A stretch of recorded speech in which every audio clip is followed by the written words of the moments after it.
Bom, vamos para a criação desse elemento aqui bem interessante, que é um relógio, né, que vocês estão vendo. Muito simples de se fazer aqui no Photoshop. É evidente que essa parte de dentro aqui, ó, deixa eu desmarcar aqui.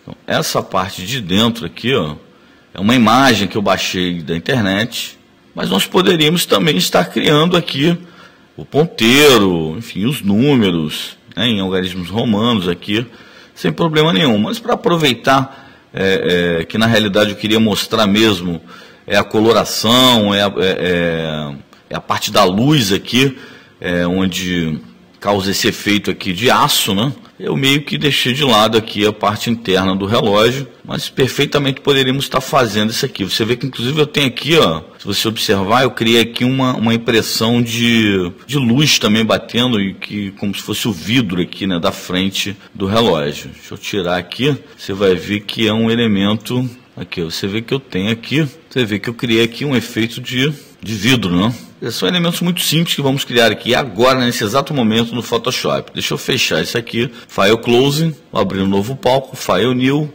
dimensões 1024 por 768, ok. Vou resetar a minha paleta de cores com a letra D do meu teclado, vou utilizar a Paint Bucket Tool e vou colocar no meu palco em preto. Vou criar uma nova layer, Ctrl Shift Alt N, já tenho minha layer criada, e vou utilizar aqui a minha ferramenta Ellipse Tool. Com o Shift pressionado, vou fazer ou melhor, antes de fazer isso, eu dou um Ctrl Z aqui, eu vou inverter a paleta aqui. Com a letra X do teclado eu inverto a paleta aqui, porque eu quero do branco para o preto. Vou usar aqui, então, agora sim, a Ellipse Tool para criar um círculo com Shift pressionado, um círculo perfeito, na cor branca, que foi a cor que eu defini na minha paleta. Bom, eu vou dar um duplo clique nessa layer aqui, desse shape, dessa elipse que eu criei, para aplicar aqui, deixa eu subir aqui um pouco, o Gradient Overlay. Vou fazer algumas alterações aqui, ó. O Blend Mode continua em normal, o percentual de opacidade eu vou mudar para 74%. O estilo do gradiente eu vou usar como um Reflected. O ângulo, em vez de 90, eu vou botar 0 graus. A escala eu vou botar em 110%. E agora eu vou dar um duplo clique aqui na paleta de gradiente para fazer algumas alterações aqui nas cores. Por exemplo, a primeira caixinha, vou dar um duplo clique aqui na caixa. Eu vou alterar para FF, que é a cor branca. Vou criar aqui, vou dar mais um clique aqui mais para frente. Vou criar uma nova caixinha de gradiente, que a cor vai ficar como 3E, que é um cinza, uma tonalidade de cinza. Vou pressionar o Alt do meu teclado e vou arrastar essa primeira caixinha para copiar, que é mais uma cor branca. Vou clicar mais ou menos aqui e vou criar uma caixinha da cor 12, que é um cinza um pouco mais escuro. Vou clicar no branco com o Alt pressionado, vou arrastar para copiar e vou trazer mais ou menos aqui.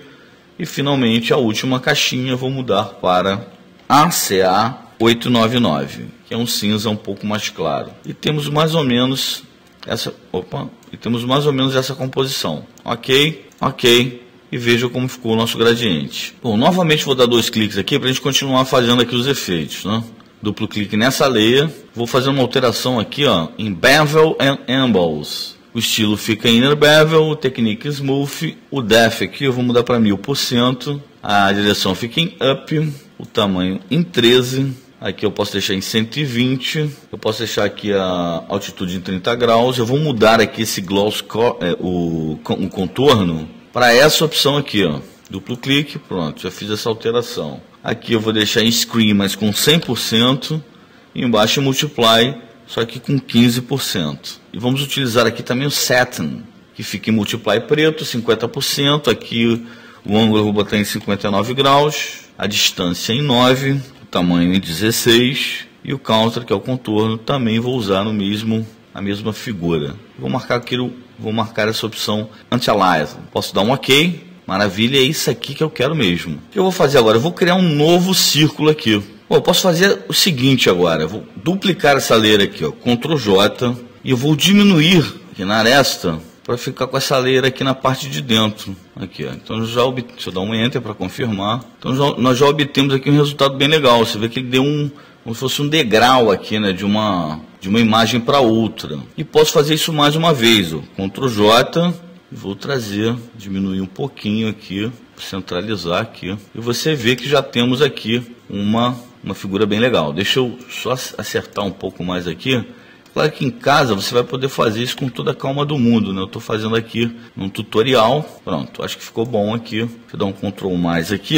Você vê que ele ficou realmente aqui com uma escadinha aqui de um nível para o outro. Nós já poderíamos colocar aqui a nossa imagem do relógio. Bom, mas antes de prosseguir aqui, eu vou fazer o seguinte. Eu vou unir todas essas layers aqui, inclusive esse background em preto aqui. Eu deixo a primeira layer do background selecionada, seguro o Shift, pressiono na última layer, clico com o botão direito do mouse e clico em Merge Layers. Pronto, agora tem todas as layers unidas aqui. E eu vou fazer o seguinte, com a ferramenta Elliptical Marquee Tool, eu vou selecionar aqui mais ou menos o meio da imagem, vou pressionar aqui a tecla Shift e Alt e vou traçar uma elipse aqui, de forma que ela pegue toda essa parte do centro aqui da imagem, né? Então, aqui, ela pode inclusive passar um pouquinho, não tem problema nenhum, da borda, ok, e vou dar um delete. Pronto, então tem a parte do centro em transparência. E agora que eu vou jogar aquela minha imagem dos números aqui por trás. Eu tenho aqui essa imagem aberta aqui, dou um Ctrl A, Ctrl C, volto na minha imagem principal e dou um Ctrl V. Ficou um pouco pequena, vou aumentar um pouco aqui a imagem, segurando aqui na aresta. Só que eu vou pegar ela, vou dar um Enter aqui para confirmar o tamanho, e vou jogar para baixo. E você vê aqui que dá um acabamento melhor aqui, né? O último degrau ele fica por cima da imagem, dando aqui um aspecto mais legal aqui no nosso trabalho. Vamos criar agora aqui o reflexo aqui do vidro, né? Ctrl Shift Alt N. Vou criar um outro elemento aqui que é o elemento do reflexo. Com a própria Pen Tool, eu vou clicar mais ou menos aqui.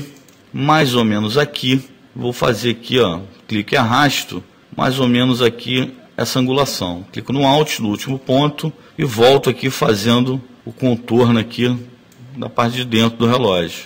Com a Pen Tool, vou traçar esse elemento aqui que vai ser o reflexo. Pronto, tracei, Ctrl Enter para confirmar a minha seleção. Vou utilizar a cor branca, clico no baldinho, na Paint Bucket Tool, preencho esse elemento na cor branca. Com esse elemento selecionado, com a layer desse elemento selecionado, clico em Filter, Blur, Gaussian Blur.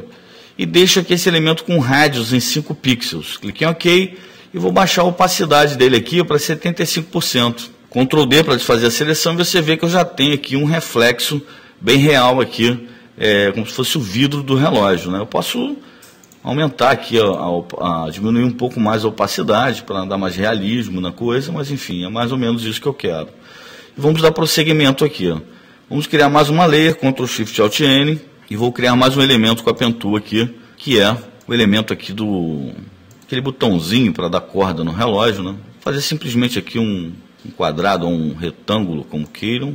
Ok, já estou com o primeiro elemento criado. E vou aplicar algumas configurações aqui de blend, né? Vou dar um duplo clique aqui na layer desse elemento e vou aplicar aqui um gradiente overlay nele. Gradiente, blend mode normal, opacidade em 100%, vou deixar aqui o estilo em linear. Vou dar um duplo clique aqui na paleta de cores aqui, né? Vou fazer as seguintes alterações. A primeira caixinha, vou dar um duplo clique aqui, vou colocar a cor branca.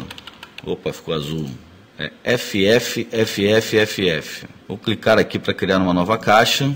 Vai ter a cor 3E, 3E, 3E. Alt pressionado, clico na primeira e arrasto para duplicar. Clico mais ou menos aqui, vou definir a seguinte cor, 12, 12, 12, que é uma tonalidade cinza. Alt pressionado, arrasto a caixinha de branco para duplicar também. E a última caixa, defino com a cor ACA 899, que é uma tonalidade de cinza também.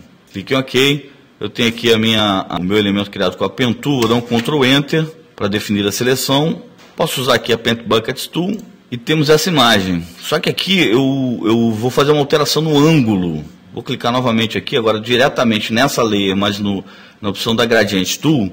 E você vê que o ângulo aqui está em 90 graus. Eu vou colocar um ângulo de 180 graus. E aí você já vê aqui que a imagem toma aqui a direção que eu quero. Ok, Ctrl D para desfazer a seleção. E é isso aqui que eu quero. Vou criar mais uma layer. Ctrl Shift Alt N. Vou criar mais um elemento com a Pen Tool. Vou usar aqui, ó. Vou clicar aqui. Vou criar agora um retângulo invertido aqui, né? Para não ter que colocar novamente essas opções do Gradient Overlay nessa layer, eu clico na layer de baixo, que foi a layer que eu defini. Clico com o botão direito e clico na opção Copy Layer Style. Ele copia todos os estilos de layer que eu criei, seja ele um gradiente, seja ele um drop shadow, enfim, um inner shadow, ele copia todos que foram feitos. Então, copy layer style, clico na layer de cima, botão direito, paste layer style. Ctrl Enter para confirmar essa seleção de cima, Paint Buckets Tool, e o preenchimento já fica da forma como eu quero. Ctrl D para desfazer a seleção, Ctrl Shift Alt N para criar mais uma layer, Pen Tool, eu vou criar mais um elemento aqui, ó. Vai ser mais ou menos assim, ó. E faço o mesmo processo, clico na layer de baixo, botão direito, Copy Layer Style, layer de cima, botão direito do mouse, Paste Layer Style, Ctrl Enter para confirmar a última seleção, Paint Buckets Tool, e dou o preenchimento que eu quero. Ctrl D para desfazer a seleção, e já tem um elemento criado. Você vê que ele ficou com um defeito aqui, ó, mas eu posso acertar isso aqui, ó. Eu vou selecionar a primeira com Shift pressionado, a segunda e a terceira. Clico com o botão direito nessa seleção e clico em Merge Layer. E transformo isso aqui numa layer só. Com a minha ferramenta de Move, eu desço um pouquinho aqui para obter o resultado que eu quero. Eu posso fazer o seguinte, ó, vou duplicar essa layer aqui, ó, essa primeira layer. Ctrl J, eu tenho essa layer duplicada. Na minha ferramenta Edit, Transform, Rotate, vou rodar um pouquinho, vou dar um Enter. Com Shift pressionado eu vou diminuir um pouco essa imagem. Vou trazer, dou um Enter para confirmar minha alteração. Vou trazer mais para cá e vou dar mais uma rodadinha aqui, ó. Edit, Transform, Rotate. Dou um Enter, trago ela para cá, ó. Maravilha, é isso que eu quero. E agora eu vou fazer só um detalhe aqui, ó. Deixa eu dar um zoom aqui nessa imagem aqui. Eu vou fazer o seguinte, ó. Com a minha ferramenta Rectangle Tool, eu vou fazer uma alteração na cor aqui. Eu vou colocar uma cor quase preta aqui, ó, um cinza bem fechado. Eu vou criar alguns elementos aqui, ó. Deixa eu só fazer o seguinte, deixa eu criar uma nova layer, Ctrl Shift Alt N, jogar essa layer lá para cima para o topo, tá aqui a minha layer, e vou criar aqui esses elementos para dar uma impressão de umas ranhuras aqui na parte de cima, né? Poderia copiar, estou criando um por um aqui, não tem problema. Já estamos quase finalizando aqui o nosso trabalho. Se der um Ctrl menos, você vê que fica um efeito bem legal. Aquela impressão de umas ranhuras aqui na parte onde se dá corda no relógio. Então, amigos, é isso. O importante aqui são as técnicas usadas para a luminosidade, as técnicas usadas para o reflexo do vidro. Enfim, espero que tenham gostado e possam aplicar isso aí em outros trabalhos feitos no Adobe Photoshop.